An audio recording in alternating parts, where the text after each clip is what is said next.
Hai Sobat Kurcaci CH, bertemu lagi dalam cerita kali ini di episode 1 Pedang Pusaka Naga Putih. Jilid 01. Pada suatu pagi, ketika fajar tengah menyingsing dan dari sana-sini terdengar ayam hutan berkokok nyaring, di halaman depan sebuah pondok bambu di puncak bukit Kam Hong San, tampak sesosok bayangan putih berkelebat ke sana kemari di antara bayang-bayang pohon yang gelap. Ia adalah seorang pemuda baju putih yang sedang berlatih silat. Gerakan tubuhnya demikian cepat hingga seolah-olah ia bertangan 6 berkepala 3 ketika ia bersilat ilmu pukulan Owan Chiang Hoat, silat monyet hitam. Sambaran kepalan tangannya sampai menggetarkan daun-daun pohon jauh di depan sehingga mutiara-mutiara air di ujung daun-daun itu jatuh berhamburan bagaikan hujan gerimis.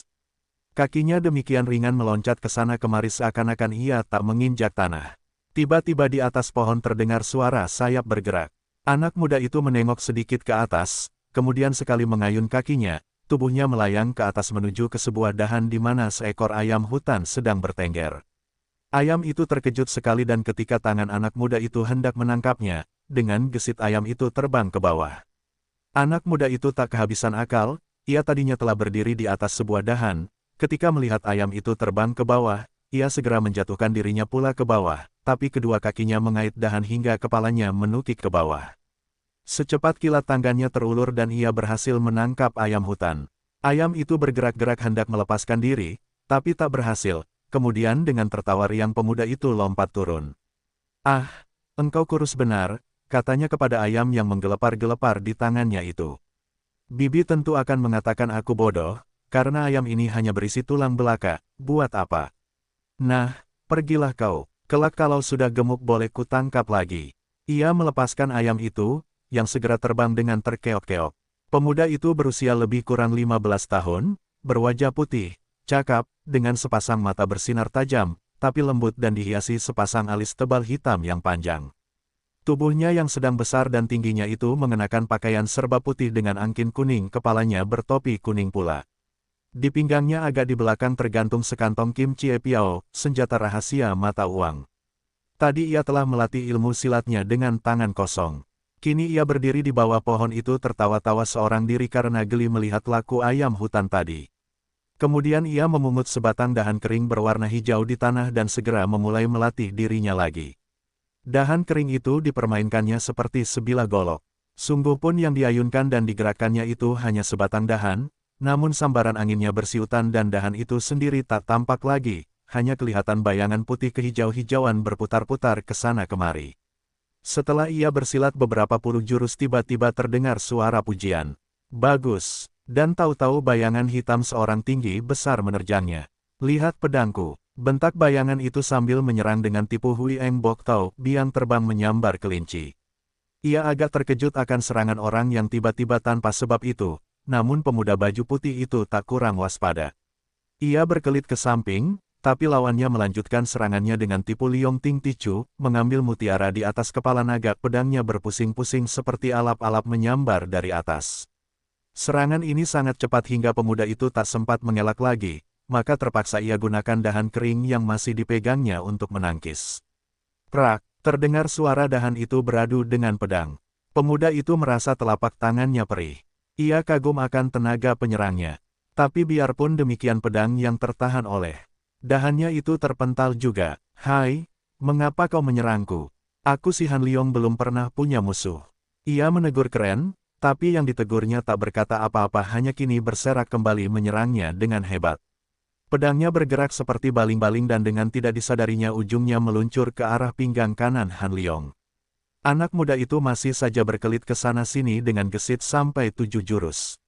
Akhirnya ia merasa bahwa penyerangnya yang berkedok hitam itu bukanlah lawan yang ringan. Segera balas menyerang. Saling serang antara pedang dan dahan kering terjadi dengan serunya sampai 30 jurus lebih. Makin lama Han Liong makin merasa heran, karena lawannya itu menggunakan ilmu golok Oi Liong Choan Sin, naga kuning memutar tubuh, kemudian terdapat pula jurus-jurus ilmu gabungan golok dan pedang ciptaan Bie Kong Ho Siang, gurunya sendiri. Ia terkejut, karena ilmu ini menurut gurunya itu tak pernah diturunkan kepada lain orang, tapi mengapa orang ini dapat menggunakan demikian mahirnya? Tak terasa ia berseru, "Tahan!" Tapi lawannya tak memberi kesempatan padanya dan terus menyerang makin sengit. Han Liong terpaksa menghadapinya pula beberapa puluh jurus dan selama itu ia dapat melayaninya dengan baik. Semua serangan yang dikenalnya tipu-tipunya itu dapat dipecahkan, malah kalau ia mau, ia bisa menggunakan kegesitan tubuhnya yang melebihi lawannya itu untuk balas menyerang dengan ilmu-ilmu berbahaya. Tapi Han Liong tidak mau melakukan serangan yang mematikan karena ia tak suka mencelakakan lawan yang belum diketahui sebab-sebab memusuhinya ini. Tiba-tiba ia teringat sesuatu setelah mengamat-amati tubuh dan gerakan orang itu, lagi pula keadaan cuaca kini telah agak terang. Ketika lawannya menusuk dengan tipu Raja Naga menyerbu goa, sebuah tipu silat gabungan golok pedang yang sangat berbahaya dan banyak perpecahannya, Han Liong menyontak tanah dan melayang jauh ke belakang sampai 3 tombak. Lalu ia melemparkan dahan keringnya dan segera berlutut.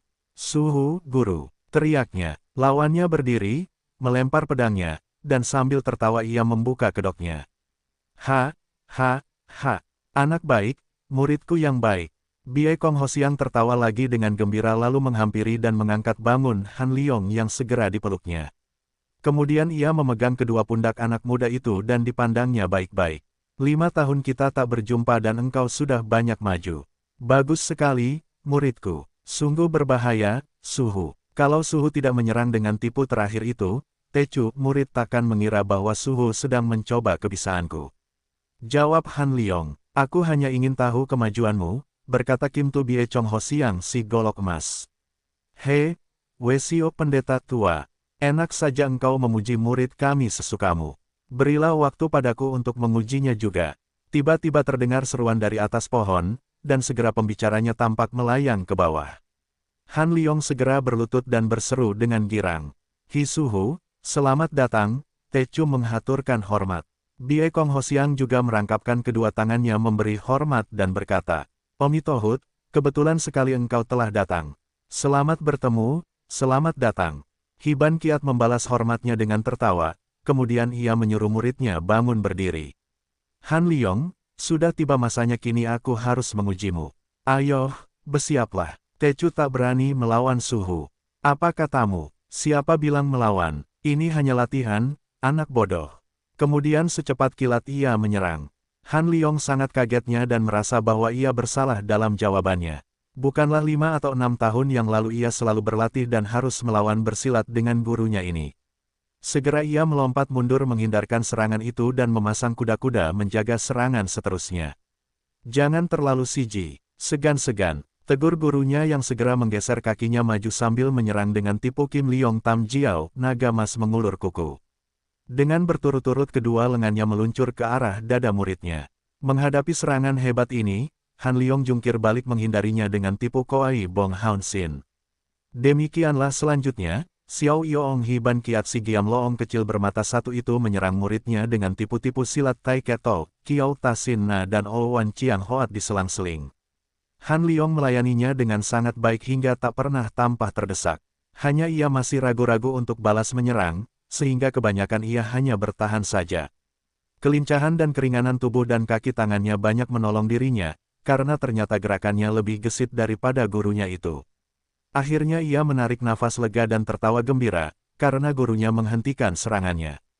"Bagus, bagus. Tak percuma aku si tua bangka mengajarimu.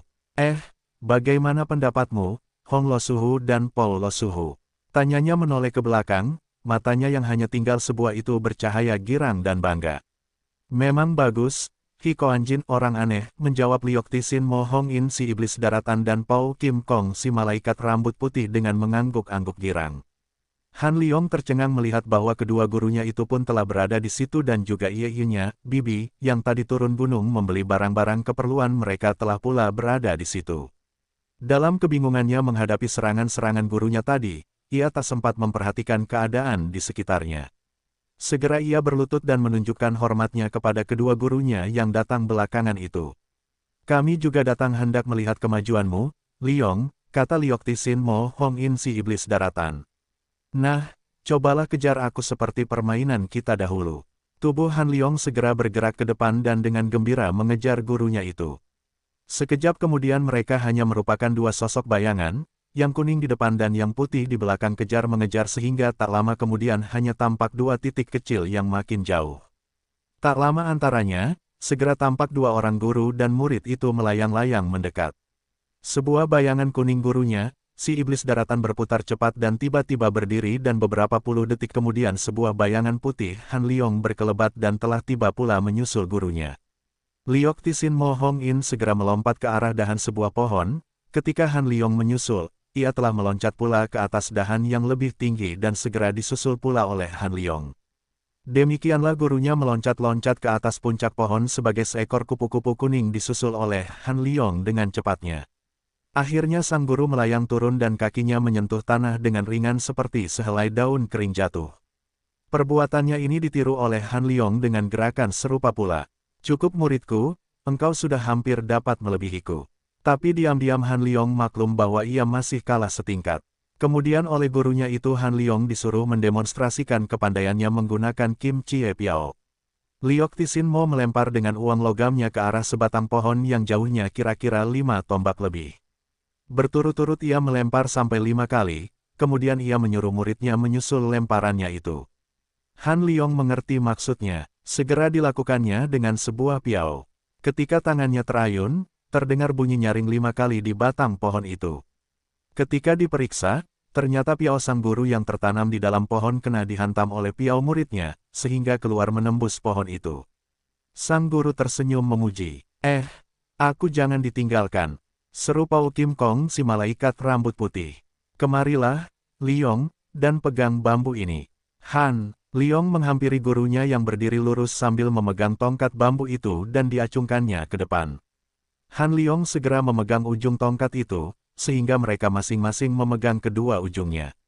Nah, kerahkan tenagamu menahan, karena aku hendak mengangkatmu. Han Liong segera mengumpulkan tenaga dalam, memasang besinya kuda-kudanya dengan kuat sehingga kedua kakinya seakan-akan berakar ke dalam tanah. Tiba-tiba ia merasa ujung bambu itu seakan-akan tergetar dan aliran tenaga gurunya telah menyentuhnya.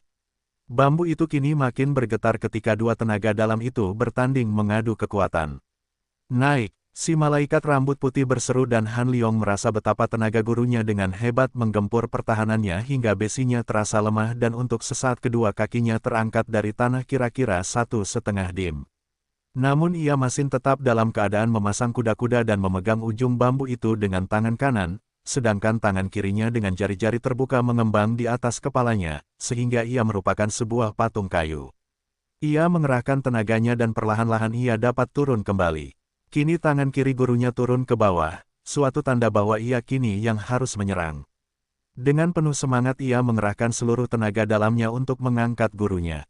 Ternyata ia berhasil membuat gurunya menggeserkan kaki depannya yang berarti bahwa ia telah berhasil menggempur besi gurunya. Kendatipun ia belum dapat mengangkat si malaikat rambut putih itu ke atas, tapi ia telah memperoleh banyak kemajuan. Ia mengerahkan pula tenaganya dan ditahan oleh gurunya. Dua tenaga dalam bertemu dengan kerasnya dan, brak. Bambu itu pecah berkeping-keping. Kedua-duanya mundur dan sama-sama memeramkan mata mengatur nafas sebentar. Engkau sudah banyak maju, Liong. Ketika latihan yang terakhir beberapa tahun yang lalu, kau masih dapat kuangkat setinggi 2 kaki. Kini engkau sudah bisa menggempur kedudukan kakiku. Berlatihlah terus, muridku. Kemudian ia minta muridnya memperlihatkan pelajaran Sin Kut Hoat yakni ilmu melepas tulang yang segera diturut pula oleh Han Liong. Merela memilih sebuah pohon yang banyak dahannya dan di situ Han Liong memperlihatkan kemahirannya. Ia melayang ke atas dan menerobos di antara dahan-dahan dan cabang-cabang yang demikian rapatnya sehingga tubuhnya seakan-akan melilit-lilit dahan seperti seekor ular besar. Keempat gurunya bukan main girang melihat kemajuan murid mereka itu. Mereka puas dan gembira sekali, lebih-lebih Pao Kim Kong yang tiada hentinya menepuk-nepuk pundak muridnya dengan kasih sayang. Oh ya, dan bagaimana pelajaranmu dalam ilmu surat? Kami ingin sekali tahu, kata Pao Kim Kong sambil melirik ke arah Yolengin. Tecu sangat bodoh dan hanya dapat menulis beberapa patah kata dan beberapa buah huruf saja, Suhu, jawab Han Liong malu. Jangan membuat malu aku yang mendidikmu, Liong, sela bibinya, Yolengin. Yotoanio benar, Liong. Di depan orang lain kau boleh merendah, tapi karena hari ini adalah hari ujianmu, kau tak boleh malu-malu. Ayo perlihatkan kepandaianmu menulis, agar kami puas. Xiao Loong Hiban Kiatsi mata satu mendesak. Dengan terpaksa Han Liong lari mengambil alat tulis dan kertas dari dalam pondok, lalu menulis di atas sebuah batu yang rata, dilihat oleh keempat guru dan bibinya. Setelah selesai, ia perlihatkan tulisannya itu. Semua orang-orang tua itu memuji, kecuali Liokti Sinmo yang berkata sambil tertawa. Aku orang tua tak berguna yang harus malu. Setua ini tapi satu huruf pun aku tidak kenal. Coba tolong bacakan tulisan Han Liong itu Yotoanio. Yo Leng In mengambil kertas itu lalu membacanya. Ternyata tulisan Han Liong itu berbentuk sajak berbunyi demikian. Kecil lemah tak berdaya, yatim piatu menderita sengsara, hidup, terancam bahaya gelap gulita, untung datang 5 bintang bercahaya. Aku orang sengsara tiada guna ini. Sampai mati tak mungkin membalas budi. Hanya berjanji mengorbankan nyawa, menjunjung tinggi nama 5 bintang dengan setia. Yo Leng In membaca dengan suara merayu, dan semua pendengarnya maklum bahwa yang dimaksud dengan 5 bintang itu ialah keempat gurunya dan seorang bibinya yang telah menolong dan mendidiknya. Kemudian, dengan huruf-huruf kecil yang ditulis dengan tangan gemetar, terdapat 2 baris syair demikian. Sebatang kara, yatim piatu. Siapa ayah, siapa ibu? 2 baris tulisan ini seakan-akan teriakan jiwa anak muda itu yang ingin sekali mengetahui di mana dan siapakah orang tuanya, tapi ia tak berani bertanya, karena dahulu tiap kali ia bertanya, selalu ia dilarang karena belum waktunya. Tulisannya ini membuat keempat guru dan bibinya sangat terbaru, sehingga di kedua pipi bibinya yang membaca sajaknya itu mengalir air mata. Pao Kim Kong menghela nafas, dan ketika ia memandang Han Liong, ternyata kedua mata pemuda itu pun mengeluarkan 2 butir air mata. Sudahlah jangan bersedih. Mari kita masuk ke dalam pondok, dan di situ nanti akan kami ceritakan padamu sebenarnya tentang engkau dan orang tuamu. Karena hari ini engkau telah tamat belajar, maka sudah sepatutnya pula kalau kau ketahui akan hal itu. Semua orang memasuki pondok kecil itu dan di situ Han Liong untuk pertama kalinya mendengar cerita mengenal orang tuanya dan tentang dirinya seperti berikut. Si Han Liong adalah putra tunggal dari si Eng Hiong, orang gagah Sisi, atau si Chin Hai yang tak lain adalah seorang Siu Chai, sastrawan muda patriot sejati yang diangkat menjadi kepala daripada banyak kaum Kang O dan Liok Lim kalangan persilatan dan jagoan-jagoan.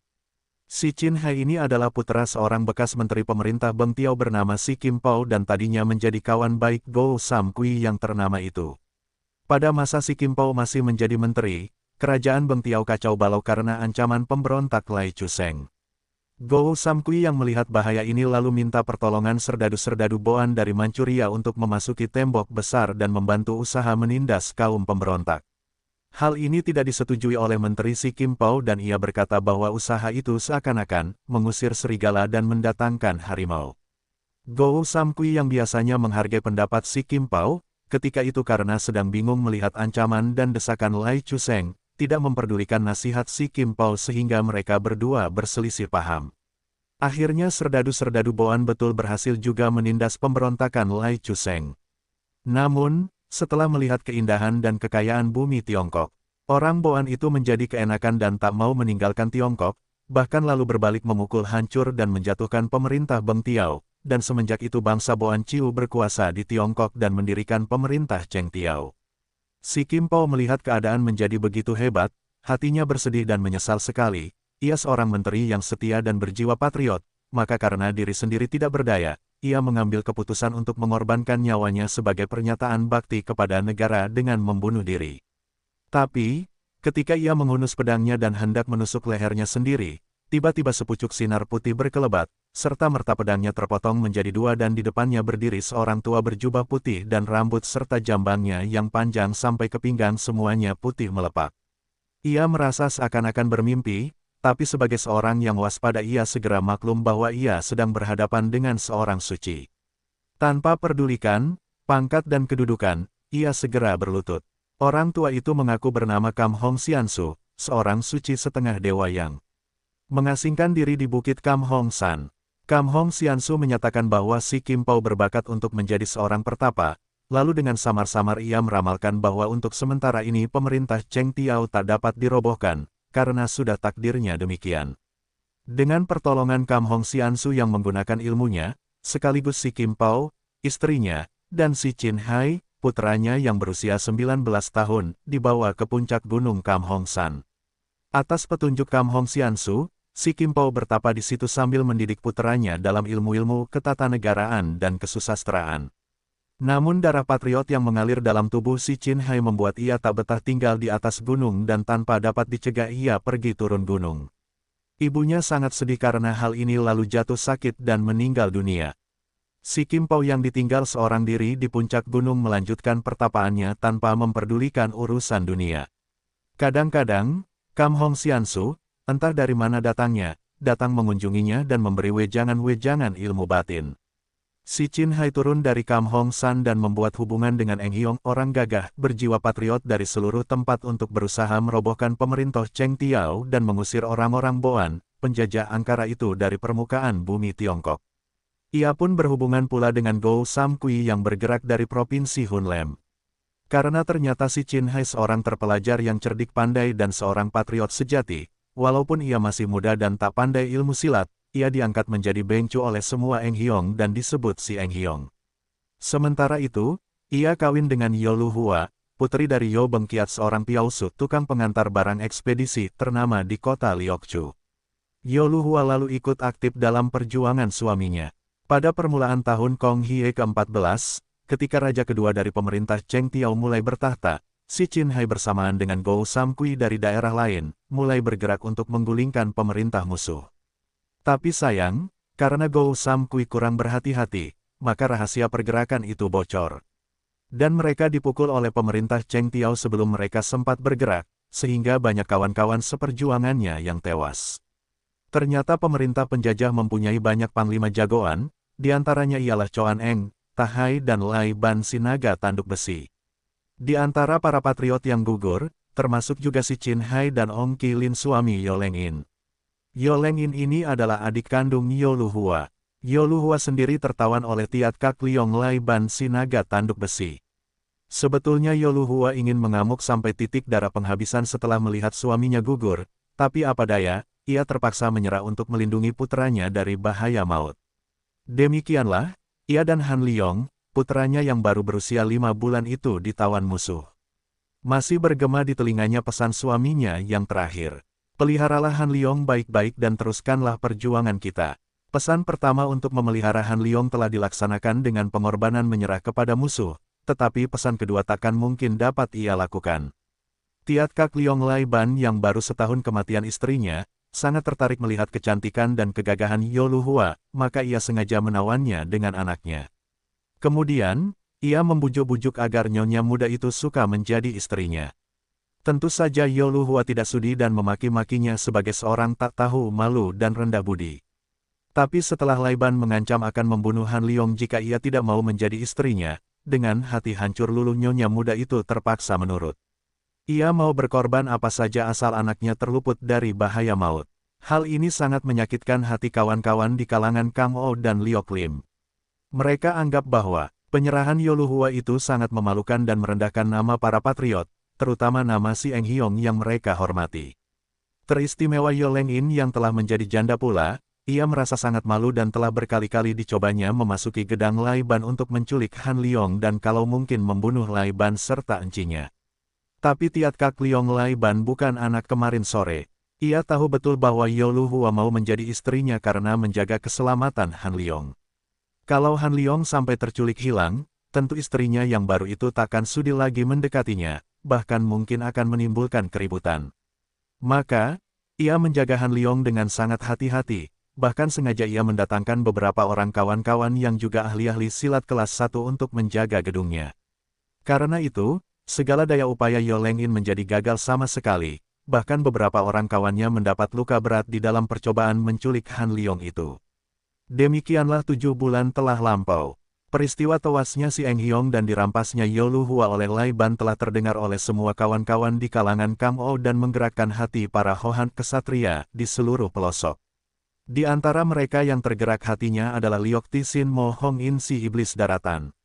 Ia meninggalkan guanya di Gunung Kuan Lim San dan memberi kabar kepada beberapa orang sahabatnya untuk mengadakan penemuan di Kam Hong San pada permulaan musim Chun, musim semi. La sendiri langsung menggunakan ilmunya berlari cepat menuju ke gedung Tiat Kak Liong Lai Ban yang dijaga kuat itu. Malam itu, tidak seperti biasanya, di rumah Lai Ban agak sunyi. Biasanya Tiat Kak Liong Lai Ban dengan ditemani oleh 3 orang kawannya, ialah Oi Kak Liong Lai Kong si naga tanduk kuning adiknya sendiri, dan berdua saudara Beng Liok Hui dan Beng Liok Hou yang dijuluki orang Sankang Jie Pacu, dua macan tutul dari Sankang, minum arak atau main maciok sampai tengah malam. Tapi malam itu Lai Kong dan kedua saudara Beng telah masuk ke kamar masing-masing, sedangkan Tiat Kak Liong Lai Ban berada di kamar istrinya. Di antara bayang daun pohon yang ditimpa sinar bulan, berkelebat sesosok bayangan tubuh manusia di atas genteng gedung itu. Gerakannya demikian enteng dan gesit sehingga gerakan seekor kucing pun kalah olehnya. Dengan ilmu meringankan tubuh Kong Kong Tisut Hoat ia berlari-lari ke sana kemari di atas genteng mencari-cari. Tiba-tiba ia berhenti di atas kamar Lai Ban dan kakinya bergerak dalam tipu O Liong Choan Tah, naga hitam menembus menara. Ia melompat turun ke bawah tanpa bersuara sedikitpun. Kemudian dengan langkah ringan sekali ia menghampiri jendela dan memasang telinga. "Istriku, janganlah engkau terlampau makan hati. Kurang apakah engkau jadi istriku? Aku cinta padamu, hormat padamu, dan menjaga Han Liong seperti anakku sendiri. Bergembiralah istriku, dan ingat akan kandunganmu." Terdengar suara seorang laki-laki halus membujuk. Lalu terdengar helaan nafas seorang perempuan. "Memang nasibku yang buruk, nasibku yang sial." Terdengar isak perlahan. "Sudahlah, bukankah engkau cinta kepada Han Liong? Dan bukankah aku berlaku baik padamu? Jangan bersedih, supaya lekas sembuh. Memang engkau baik padaku dan Han Liong, dan sekarang aku mengandung anakmu. Bukankah itu baik sekali?" Tiba-tiba suaranya terdiam dan dengan gerakan O Liong Cut Tong, naga hitam keluar gua, ia meloncat keluar pintu dan masih sempat melihat sekelebat bayangan hitam melayang ke atas genteng. "Bangsat, jangan lari!" La berseru dan mengayun tubuhnya ke atas genteng, mengejar. Tapi ketika kakinya menginjak uwungan rumahnya dan matanya mencari-cari ke sana kemari, ia tak melihat sesuatu kecuali bayangan daun-daun pohon yang bermain di atas genteng. "Heran," pikirnya, "apakah aku tadi melihat kucing?" Ia langsung menuju ke kamar adiknya dan kedua saudara Beng. Ternyata mereka sudah tidur, maka segera ia kembali ke kamar istrinya. Alangkah kagetnya ketika ia mendengar Yo Lu Hua menjerit-jerit. Jangan ambil anakku." Cepat ia meloncat masuk melalui pintu dan melihat seorang laki-laki tua yang mukanya bagian bawah tertutup jambang dan jenggot putih, berpakaian kuning tua. Orang tua itu telah memondong Han Liong, sedangkan istrinya berusaha merebutnya. Tapi gerakan orang tua itu cepat benar dan istrinya yang sedang sakit tak dapat berbuat apa-apa. Lai Ban amat marah. "Bangsat tua, kau berani bermain-main di depan tuanmu. Lepaskan anak itu." Lai Ban orang rendah. "Anak ini bukan anakmu, ada hak apakah kau melarang aku membawanya pergi?" "Kurang ajar." Dengan kemarahan yang meluap-luap, Tiat Kak Liong Lai Ban menyerbu dengan gerakan goyang poksit, kambing kelaparan tubruk makanan, dan mencengkeram ke arah dada orang tua itu. Ketika cengkeramannya ditangkis lawan, Lai Ban merubah serangannya dengan Kim Liong Tam Jiao, naga emas mengulur cakar, kedua tangannya maju serentak, yang kanan memukul ke arah muka lawan dan yang kiri mencengkeram hendak merampas Han Liong. Tapi ternyata lawannya lebih tinggi kepandaiannya.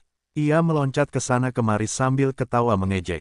Orang tua itu adalah Liok Tisin Mo Hong In si iblis daratan, menggunakan ilmu silat Jiao Po Poan Toan, tindakan mengitar berputar-putaran, berkelit kian kemari dan sekali lompat saja ke arah pintu, ia terus menghilang ke atas genteng. Anak yang didukungnya berteriak-teriak menangis hingga membangunkan Lai Kong dan kedua macan tutul dari Sankang. Dengan susul-menyusul mereka bertiga memburu ke atas genteng. Si iblis daratan yang sedang meloncat dengan tipu tiang Hong Koan Jit Bian Lala melintang langit tiba-tiba merasa sambaran angin keras ke arah kakinya. Ia tak heran lagi, dan terus menahan kakinya yang hendak turun, lalu berpoksai jungkir balik di udara dengan gerak tipu Koi Bong Hoan Sin, siluman ular berputar balik. Ia meloncat secepat kilat ke belakang. Ternyata serangan itu adalah sebuah toya yang menyambar kakinya. "Penculik hina, jangan lari!" Teriak penyerangnya yang bukan lain adalah Oi Kak Liong Lai Kong. Kemudian dengan tipu Hok Ho Kun Hoat atau ilmu toya penakluk harimau, Lai Kong menyerang dengan buasnya, tak peduli lagi bahwa pukulan-pukulannya bisa mencelakakan Han Liong yang berada dalam dukungan orang tua itu.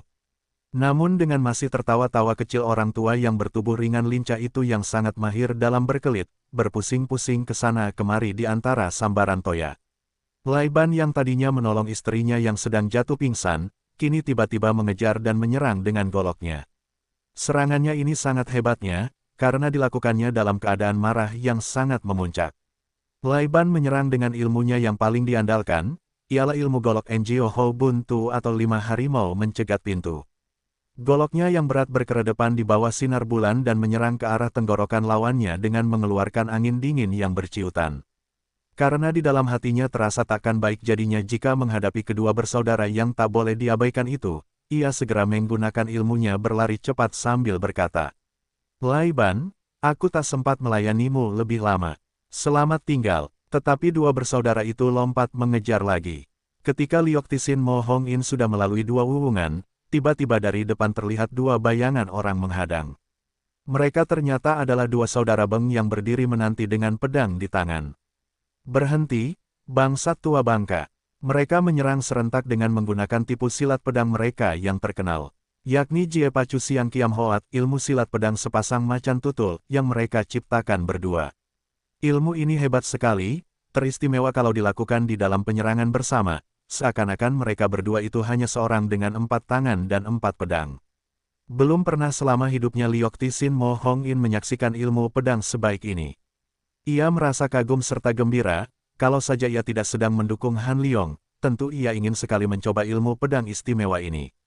Ia tak usah takut, karena dengan mengandalkan kelincahan dan ilmu meringankan tubuh yang tinggi, belum tentu dua pasang pedang itu akan dapat melukainya. Tapi kini ia tiada waktu untuk melayani kedua macan tutul itu, maka ia meloncat pergi melayang ke atas pohon dan berkata, "Bagus benar permainan pedang kalian." Kedua saudara Lai Ban dan Lai Kong yang mengejar sudah sampai pula di situ, dan mereka berempat ternyata tak mampu mengejar si iblis daratan. Tiba-tiba Beng Liok Hui mengayunkan kedua tangannya dan dua buah benda hitam melayang menyambar ke arah punggung dan pinggang Liok Tisin Mo Hong In yang baru saja menurunkan sebelah kakinya di atas cabang pohon yang tertinggi. Baru saja angin senjata rahasia itu terasa olehnya, dengan cepat ia jungkir balik ke bawah pohon, dan benda itu menyambar dengan cepat sekali sehingga terasa dingin sambaran anginnya, mau tak mau si iblis daratan terkejut. Ia maklum kelihayan penyambit piau tadi, karena sambaran anginnya menunjukkan tenaga dalam yang hebat. Maka segera ia menggunakan ilmu Kong Sin Sut hingga tubuhnya bagaikan melayang-layang di atas rumput, sekejap saja sudah berada jauh dan lenyap dari pandangan mata musuh-musuhnya. Gunung Kam Hong San yang dikelilingi bukit-bukit kecil berjejer-jejer merupakan seorang jenderal perang yang mengepalai barisan pejuang. Gunung itu berdiri di tengah-tengah, puncaknya menjulang tinggi menembus awan, bukit-bukit yang mengelilinginya hijau gelap penuh hutan liar. Pada waktu pagi, keadaan di sekitar lereng gunung ini sungguh indah. Bumi yang naik turun tak rata itu dihiasi rumput hijau muda yang membentang luas bagaikan kain beludru menutupi seluruh gunung. Di sana-sini tumbuh bunga-bunga hutan beraneka warna dan ragam, bagaikan sulaman-sulaman indah di permukaan beludru hijau itu, menebarkan bau semerbak harum. Hutan-hutan yang penuh dengan pohon liu, siong, dipayungi cabang-cabang beberapa pohon raksasa yang telah ribuan tahun usianya. Matahari bersinar merah di timur, menerjang halimun menimbulkan cahaya pelangi beraneka warna yang indah sekali. Suara burung-burung beraneka macam berkicau dan berdendang melakukan puja-puji kepada tamasya alam, suara mereka nyaring merdu diiringi suara anak sungai gemercik tiada berkeputusan menambah sedap pemandangan dan pendengaran. Jika di sorga terdapat taman, agaknya seperti inilah macamnya. Dari dalam hutan, sayup sampai terdengar suara geraman binatang buas, yang dibalas oleh auman di lain hutan, sehingga suara gerengan susul menyusul bersahut-sahutan, menggelegar bagaikan bunyi tambur besar yang dipukul riuh rendah menggetarkan ujung-ujung daun yang dihias butiran-butiran air embun. Sungguh benar kata orang bahwa di tempat yang indah merupakan sorga dunia itu ternyata tersembunyi bayangan-bayangan maut yang mengintai mangsanya. Maka tak heran bila belum pernah ada yang berani menjelajahi tempat yang indah itu, karena semua orang kampung yang tinggal puluhan li dari kaki gunung tahu akan bahayanya memasuki hutan-hutan yang penuh binatang liar itu. Namun, pada pagi hari di permulaan musim Chun, dikala hawa udara sangat sejuknya dan segala taman-tamanan sedang semi berkembang, ketika angin gunung sedang berdesir perlahan menghalau halimun ke arah timur, dari bukit yang terdekat dengan gunung Kam Hong San, tampak sesosok bayangan terbang melayang-layang di atas rumput-rumput hijau. Dilihat dari jauh, bayangan itu mungkin akan disangka setan penjaga gunung. Tapi, ketika bayangan itu sampai ke tempat yang agak terang, maka ternyatalah bahwa ia adalah seorang tua yang sedang berlari sangat cepatnya sehingga seakan-akan melayang. Memang ia sedang berlari menggunakan ilmu lari cepat Kong Sin Sut yang telah sempurna diyakininya. Yang mengherankan, adalah kepandaiannya meringankan tubuh. Rumput-rumput yang terinjak oleh kakinya hanya bergerak-gerak sedikit seakan-akan hanya dihinggapi sepasang kupu-kupu. Ujung-ujung rumput rebah sedikit dan segera bangkit kembali setelah kakinya berlalu. Ini menandakan bahwa ilmu meringankan tubuh, Ko Xiang Hui, dari orang tua itu sudah hampir mencapai puncak kesempurnaannya. Kakak itu berwajah kurus, berusia kira-kira 60 tahun. Mukanya hanya kelihatan dari batas hidung ke atas, karena dari hidung ke bawah tertutup oleh jambang dan jenggot putih melepak yang berkilauan laksana benang perak. Rambutnya yang putih lebat digelung ke atas. Pakaiannya berwarna kuning tua, telah robek dan compang camping. Leher dan lengan bajunya lebar, berkibar-kibar ditiup angin ketika ia lari. Sepasang kakinya berkasut jerami. Ia menggendong seorang anak kecil dalam lengan kirinya, anak yang berusia kira-kira setahun. Karena kecepatan larinya, sebelum matahari selesai mengusir semua embun di lereng gunung, orang tua itu telah sampai di dekat puncak Kam Hong San dan memasuki sebuah hutan yang besar di puncak. Hutan itu penuh dengan pohon yang aneh-aneh dan jarang terdapat di hutan lain. Ia langsung menuju ke sebuah pondok bambu di tengah-tengah hutan, dan kedatangannya disambut oleh 3 orang kakek lain. Hong Lo Suhu, bagus benar. Kulihat engkau telah berhasil, kata seorang dari mereka yang matanya buta sebelah. Anak kecil itu lalu didukung bergantian oleh mereka dengan wajah girang dan kagum. Siapakah mereka itu? Anak itu adalah Han Liong dan pendukungnya bukan lain ialah Liok Tisin Mo Hong In si iblis daratan yang telah berhasil menculik Han Liong. 3 orang kakek itu ialah kawan-kawan si iblis daratan yang ia beri kabar dan diminta datang berkumpul di Kam Hong San pada permulaan musim Chun. Yang bermata sebelah adalah Xiao Loong Hi Ban Kiat, yang di kalangan kamu dikenal sebagai Giam Loong kecil bermata satu. Tubuhnya kecil kurus kering seperti cecak mati, tetapi matanya yang hanya sebelah kanan itu bersinar-sinar seperti bintang pagi. Rambut dan jambangnya telah berwarna 2, kasar dan kaku, kacau balau tak teratur.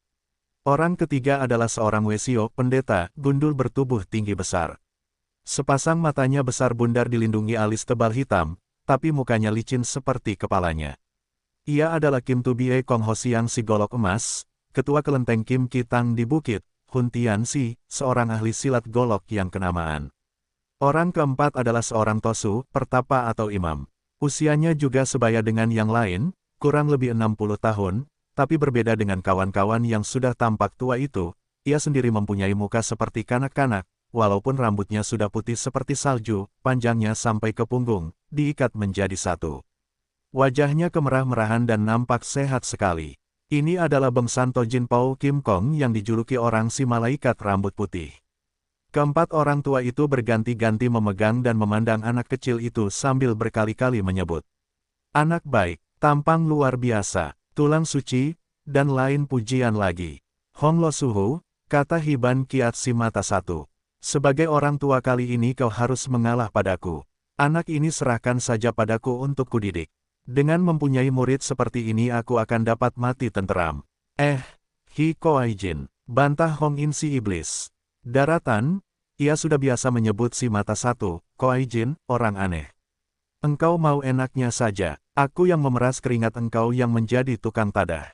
Ini tak mungkin, Jiwi Lo Suhu, kelentengku kosong, Pinceng si tua bangka belum pernah punya murid. Keadaan Pinceng ini cocok dengan anak ini. Memang kedatangan Pinceng ke sini hendak menyambut keturunan si Eng Hiong ini untuk diwarisi sedikit kemampuan yang ada pada Pincang, menyambung Bie Kong Ho Siang dengan senyum memohon. Saudara-saudara, jangan berebut, sela Pao Kim Kong yang mempunyai suara halus seperti wanita. Baiknya diatur begini, karena semua ingin mewariskan kepandaiannya kepada anak ini yang memang sudah sepatutnya, maka baiklah sekarang diadakan sayembara. Siapa di antara kita yang berkepandaian paling tinggi, dialah yang berhak menjadi guru anak ini. Pao Toheng, saudara Pao, hendak menguji kita semua. Tanya si mata satu, matanya yang tunggal memancarkan cahaya kilat. Bengsan Tojin Pao Kim Kong mengangkat lengan kanannya yang terbungkus baju putih panjang. Jangan keliru sangka kawan, maksudku hanya untuk memperlihatkan kepunsuan, kepandaian, masing-masing. Yang dianggap paling tinggi kepandaiannya dialah yang menang. Semua setuju mendengar usul ini. Nah, Pao Toheng, karena kau yang mengusulkan, sudah sepantasnya kalau engkau pula yang membuka pertunjukan sayembara ini dengan mengeluarkan kepandaianmu untuk menambah pengertian kita. Pao Kim Kong tidak ragu-ragu lagi. Ia menuju ke lapangan rumput di depan pondok itu dan semua orang mengikutinya. Kemudian, dengan sekali lompat, ia melayang dengan menggunakan gerakan Hui Niao Chuan In, burung terbang menerjang Mega, dengan gesit dan ringan kakinya turun dan berdiri di tengah-tengah lapangan. Kemudian sambil menghadapi kawan-kawan, ia mengangkat kedua kepalan tangan di atas dada memberi hormat, dan berkata, "Aku si tua bangka yang tak tahu diri mohon maaf. Karena tulang-tulangku yang tua sudah lemah, dagingku sudah loyo, maka aku tak mempunyai apa-apa yang patut disajikan. Sekarang aku sudah tak berani menghadapi musuh dan menjadi orang penakut. Paling-paling aku hanya berani melawan pohon yang tak bisa membalas memukul. Maka, Cui, saudara-saudara sekalian, maafkanlah. Aku mau main-main dengan pohon Sion Ge tua ini." Pao Kim Kong si malaikat rambut putih lalu menghampiri sebatang pohon siong sebesar pelukan lengan. Ia berdiri sejauh 2 langkah dari pohon itu, memasang besi dengan kaki terpentang merupakan segitiga, kedua tangan terjulur ke depan, kepala tunduk. Ternyata ia sedang mengumpulkan tenaga dalam dan memusatkan witungnya ke dalam lengan. Kini kedua lengan bajunya tampak tergetar-getar dan ia menegakkan kepalanya, lurus memandang sebatang pohon. Kedua lengannya bergerak-gerak bagaikan mendorong, dan segera datang hujan daun pohon itu yang rontok berhamburan melayang-layang ke bawah, padahal pohonnya tak bergerak sedikitpun. "Bagus," memuji 3 orang kawannya dengan kagum melihat tenaga dalam yang istimewa itu, Pao Kim Kong segera memberi hormat dan merendah. "Seperti tadi telah kukatakan, aku sekarang takut berkelahi, maka aku mengandalkan ilmuku melarikan diri. Janganlah Cui menertawakanku, tapi kalau untuk meloloskan diri dari musuh saja, aku setua ini masih sanggup. Persilakan Cui menyaksikan aku yang penakut kalau lari dari Muyu." Ia berdongak memandang ke atas, dan di antara cabang pohon siong yang sekarang telah menjadi setengah gundul itu, terdapat banyak cabang-cabang besar. Renggang di antara cabang-cabang itu kira-kira hanya setengah kaki lebih, dan terhalang oleh cabang-cabang yang bersimpang siur itu. Si malaikat rambut putih lalu membuka baju luarnya yang lebar dan panjang itu, dan kini hanya memakai baju dalam yang pendek ringkas. Lalu ia menjejakkan kaki ke tanah, dan tubuhnya segera melayang ke atas. Tadinya telah berdiri di kedua cabang terendah. Kemudian, setelah sekali lagi bersoja ke arah kawan-kawan, ia segera meluncur menerobos renggangan-renggangan di antara cabang-cabang itu. Gerakannya demikian bagus, tubuhnya demikian licin dan lemas pula, sehingga seakan-akan merupakan seekor ular yang berbelit-belit, meluncur di antara cabang-cabang pohon. Dengan menggunakan ilmu Sin Kut Hoat melepas tulang, ia berhasil membuat tubuhnya seakan-akan tak bertulang dan berhasil lolos dari renggangan-renggangan yang kecil dan sempit itu. Sekali lagi kawan-kawan memuji. Setelah menyatakan kebodohannya sendiri dengan ucapan-ucapan merendah, Pao Kim Kong lalu mempersilakan yang lain memperlihatkan kepandaiannya. Bie Kong Hosiang segera maju ke depan. Ia merangkapkan kedua tangan di dada dan berkata kepada Pao Kim Kong, "Omi Tohut, kepandaian seperti toheng ini sungguh jarang tolok bandingannya. Pinceng benar-benar menyerah dan memang pantas kalau anak ini kau bawa ke Gunung Bengsan untuk kau didik. Tapi Pinceng akan memperlihatkan juga sedikit pertunjukan golok yang tak berarti, kiranya boleh juga diwariskan kepada anak ini." "Maafkan Pincang." Wesio itu dengan sigap lalu loncat ke lapangan sambil menggerakkan tangan kanannya ke arah punggung. Ia melompat dengan gerakan Ang Liong Choan lah, naga merah menembus menara. Gerakannya tak kalah lincah daripada si malaikat, dan tahu-tahu tangan kanannya telah memegang sebatang golok bergagang emas yang berkilauan hijau karena tajamnya. Ternyata golok itu sangat tipis dan diselipkan di bawah baju belakang, sehingga tersembunyi. Dengan sekali putar, jari-jarinya menyembunyikan golok itu di belakang lengan dan setelah memberi hormat kepada kawan-kawan ia segera mulai bersilat. Ia membuka pertunjukannya dengan ilmu golok Ngo Ho Toan Buntu, 5 harimau memegat pintu. Gerakannya mula-mula perlahan, kakinya berkisar ke sana kemari, kuda-kudanya sangat teguh dan tubuhnya yang tinggi besar itu sangat lemas gerakannya. Goloknya menari-nari dan berputar makin cepat dan akhirnya ketika ia bersilat dengan gerak tipu Wiliong Choan Sin, naga kuning memutar tubuh, maka bayangan goloknya merupakan bundaran putih yang melindungi tubuhnya. Bayangan tubuhnya lenyap dari pandangan mata, hanya bundaran putih terdiri dari ribuan ujung golok berputar-putar dan orang hanya dapat tahu bahwa di dalam lingkaran mata golok itu terdapat orang yang memainkannya karena kadang-kadang kelihatan sepatu hitam Wesio itu menginjak tanah. Setelah Bie Kong Hosiang berhenti bersilat, Dengan tenang tanpa kelihatan lelah sedikit pun menghampiri kawan-kawan dan memberi hormat, semua orang memuji. Wah, Lo Su terlalu merendahkan diri, memuji Paul Kim Kong. Silat golok seperti yang baru saja kulihat, aku orang si Paul tak dapat menandinginya. Ketika Xiao Loong Hiban Kiat si mata satu diberi giliran. Ia segera ayunkan tubuhnya dengan gerakan Yan Chu Sip Pat Sian Hoan, burung walet terbang jungkir balik, dengan indah. Tubuhnya berpoksai atau berputar-putar beberapa kali di udara dan turun di tengah-tengah lapangan. Cui, selama berpuluh tahun berkeliaran di dunia, aku hanya mengharapkan kekuatan kedua tanganku yang tua ini. Karena kepandaianku yang lain tidak ada, terpaksa juga aku mempertunjukkan sedikit kebisaan lenganku yang kurus kering ini untuk diwariskan kepada putera si Eng Hiong. Setelah memberi hormat, ia segera bersilat dengan tangan kosong yang menjadi jaminan hidupnya selama ini di kalangan Kamo. Pertama-tama ia bersilat Owan Chiang Hoat, ilmu silat tangan lutung hitam, yang mempunyai 36 jalan. Tiap gerakan mempunyai 3 jurus hingga seluruhnya berjumlah 108 jurus, tetapi ia hanya mengeluarkan sepertiganya saja, kemudian mengganti gerakannya dengan tipu-tipu Pat Koa Mui yang tak kalah hebatnya.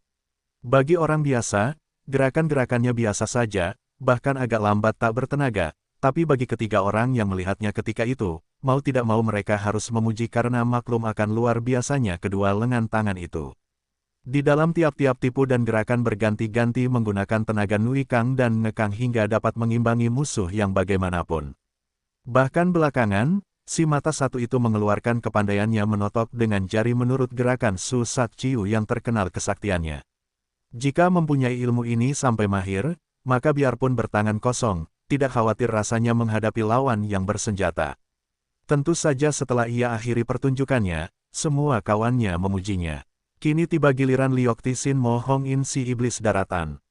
Seperti ketiga orang kawannya, ia pun merendah dan kemudian mengeluarkan kepandaiannya yang mengagumkan.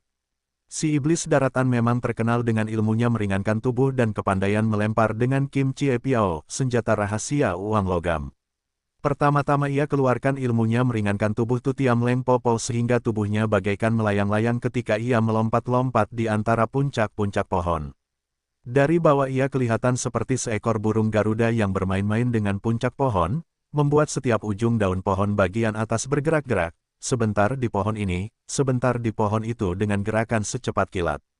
Ia menggunakan gerakan Kim Hong Hai Lui, tawon gula bermain di tangkai bunga. Kemudian ia mendemonstrasikan ketangkasannya melempar dengan Kim Chie Piao. Kedua tangannya masing-masing memegang 10 buah uang logam. Ia melemparkan Kim Chie Piao itu ke arah batang pohon dengan gerakan bermacam-macam. Langsung, miring, dari bawah lengan, dengan membelakangi, bahkan dengan mendekam di tanah. Gerakan tangannya terus-menerus tiada hentinya sampai semua Kim Chie itu menyambar ke arah batang pohon. Ketika mereka semua menghampiri batang pohon siong itu, maka terlihat 20 buah uang logam itu semua telah memasuki tubuh pohon itu dengan berjajar-jajar rapi bagaikan diatur. Semua uang itu masuk miring dan dalam sekali. Dalam hal mengentengkan tubuh dan melempar piao, engkau pasti paling unggul, Hong Lo Su. Memuji si mata satu. Nah, sekarang bagaimana? Kata Hong In. Ternyata melihat jalannya sayembara, kita masing-masing mempunyai kemampuan tersendiri hingga sukar untuk menentukan siapa di antara kita yang tertinggi ilmunya.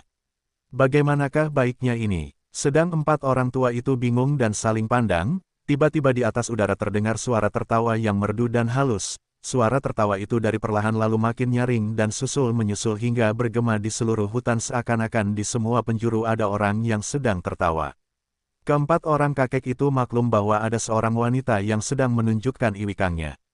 Suara ketawa itu digerakkan oleh sebuah tenaga yang keluar dari tantian sehingga dapat dikirim ke tempat jauh dan bergema dengan nyaringnya. Dari suara ini saja seorang ahli dapat mengukur ketinggian ilmu orang. Di antara keempat kakek itu, Paul Kim Kong yang tertinggi ilmu tenaga dalamnya, maka segera ia dapat menduga di mana adanya orang yang tertawa tadi. Ia menghampiri sebuah pohon besar di samping pondok, dan memberi hormat ke arah daun-daun pohon sambil berkata, Li Eng Hiong, silakan turun. Kami merasa terhormat sekali mendapat kunjunganmu yang mulia. Dari dalam pohon itu segera melayang turun sesosok bayangan hitam dan seorang wanita muda yang cantik tapi berwajah duka dan berpakaian serba hitam berdiri di hadapan mereka sambil mengangkat tangan memberi hormat berulang-ulang. Maaf, Sebanyak-banyaknya, saya yang tidak tahu diri dan rendah telah mengganggu Lo Suhu sekalian. Sebenarnya telah sejak tadi saya datang, tapi tak berani turun karena khawatir mengganggu permainan Lo Suhu sekalian. Kemudian karena mendengar tentang hasil sayembara itu, dengan lancang saya telah melepaskan tertawa, mohon Lo Suhu sekalian sudi memaafkan. Sebetulnya kedatangan saya ini tak lain juga berhubungan pula dengan puter, almarhum Si Eng Hiong dan ingin sekali mendidiknya sekadar membaktikan sedikit tenagaku untuk negara. Mendengar kata-kata yang bersifat patriotik ini, Hong In bertanya dengan hormat. Maaf, Toanio, bolehkah kiranya kami mengetahui namamu yang terhormat? Saya yang rendah adalah Yo Leng In, dan Si Eng Hiong almarhum adalah Cihuku, kakak ipar, dan anak ini adalah keponakanku sendiri, jawab nyonya muda itu. Saya datang terlambat dan mendengar bahwa keponakanku telah dibawa kemari, maka saya segera menyusulnya. Keempat kakek itu kini tahu bahwa mereka sedang berhadapan dengan janda almarhum Ong Kiin, kawan seperjuangan Si Eng Hiong yang gugur pula dalam usaha mereka meruntuhkan kekuasaan Boan. Maka segera mereka menunjukkan hormat kepada wanita patriot itu. Lo Suhu sekalian, berkata Yo Leng In pula, saya tadi telah mendengar akan kecintaan hati Lo Suhu untuk mendidik Han Liong. Saya merata terharu dan berterima kasih. Tak perlu kiranya Lo Suhu sekalian berebut.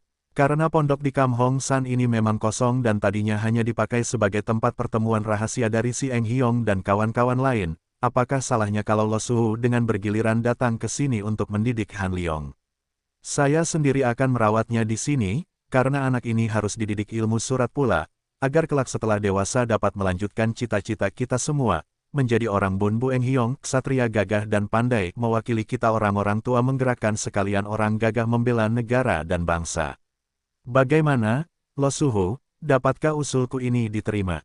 Empat orang kakek itu saling pandang dengan tertawa ditahan, kemudian mereka serentak menyatakan setuju sambil menyatakan kebodohan mereka sendiri-sendiri yang sudah berebut dengan kacau balau tak keruan.